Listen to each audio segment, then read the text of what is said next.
Hujan mengguyur jalan setapak becek. Malam itu, di tengah musim hujan yang sering membawa malapetaka, kami memutuskan mendaki Gunung Prau. Harusnya ini perjalanan seru, tapi ternyata berubah menjadi mimpi buruk. Di warung base camp, ada saya, Awal, dan dua teman lain, Rina dan Bayu. Rina, kamu yakin mau naik di musim hujan gini? Padahal banyak kejadian aneh. Awal, santai saja Rina. Gunung Prau cuma 1000 berapa meter doang, gak bakal apa-apa. Di jalur setapak, saya bertanya sambil ngos-ngosan. Kalian pernah dengar cerita nenek-nenek di perahu belum? Katanya sih sering muncul bantu pendaki. Awal tersenyum tipis, menghindar. Udahlah, jalan aja, gak usah bahas ginian. Hujan semakin deras, kabut turun, lampu senter memantul. Bayu, wah, jalannya makin licin, hati-hati, jangan terpleset. Suara langkah seperti ada yang mengikuti dari belakang. Sampainya di pos 2, tubuh saya melemah drastis. Aku lemes banget, kayak ada yang nyedot tenaga. Kamu kenapa? Dari tadi sehat-sehat aja. Awal hanya diam, lalu menatap saya tajam. Kami tiba di area datar, hujan masih mengguyur. Saat mendirikan tenda, saya hampir roboh. Kamu beneran sakit ya? Jangan dipaksain. Awal hanya masuk ke dalam tenda, berbaring tanpa bicara. Di dalam tenda, saya kembali bertanya. Awal, sebenarnya nenek-nenek di perahu itu benar ada kan? Awal hanya tersenyum kaku, lalu menutup matanya tidur. Pukul 2 dini hari, saya terbangun. Hujan reda, suara gaduh terdengar. Saya melihat Awal mencekik Bayu di dalam tenda. Awal, lepasin! Ya Tuhan, bangun! Awal terdiam, melepas cekikan.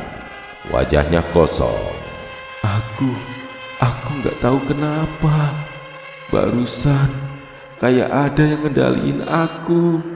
Semua terdiam, ketakutan menyelimuti. Di luar tenda, suara langkah berat seperti tongkat dipukul ke tanah. Kalian dengar nggak? Ada yang jalan di luar. Kami menahan nafas. Bayangan seperti tubuh bungkuk lewat di luar tenda. Pagi tiba, matahari tak muncul, hanya kabut tebal. Saya masih lemas. Awal terlihat tak tenang. Awal, kenapa semalam kamu begitu? Aku nggak tahu. Kayak ada yang masuk ke tubuhku. Kami memutuskan turun lebih cepat. Di jalur, tubuh saya tiba-tiba membaik, seolah energi kembali. Aneh, kok sekarang aku sehat? Awal tiba-tiba bertanya. Kamu yang semalam nanya soal nenek-nenek ya? Sebenarnya kamu tahu apa sih? Saya terdiam, justru dia yang mulai penasaran. Kami mampir di warung, mencari jawaban. Nenek-nenek, jangan asal nyebut nak. Itu bukan manusia, itu penunggu gunung. Semua menatap heran.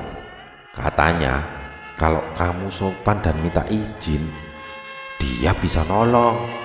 Tapi kalau kamu asal tanya, apalagi gak percaya, bisa dibikin sakit atau tersesat. Saya mulai merasa merinding. Terus, kenapa Awal yang kerasukan?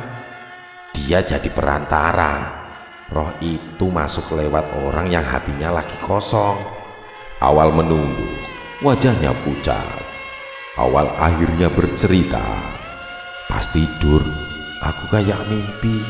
Ada nenek-nenek bungkuk, jalan pakai tongkat, bisik di telingaku. Kenapa kamu sebut-sebut namaku? Aku datang. Rina menangis mendengarnya. Jadi benar, Semua itu ulah roh nenek gunung. Pemilik warung mengangguk pelan. Kami akhirnya menyalakan kemenyan yang disediakan pemilik warung, berdoa sambil menunduk. Kalau emang kami salah, maafkan. Kami tidak tahu.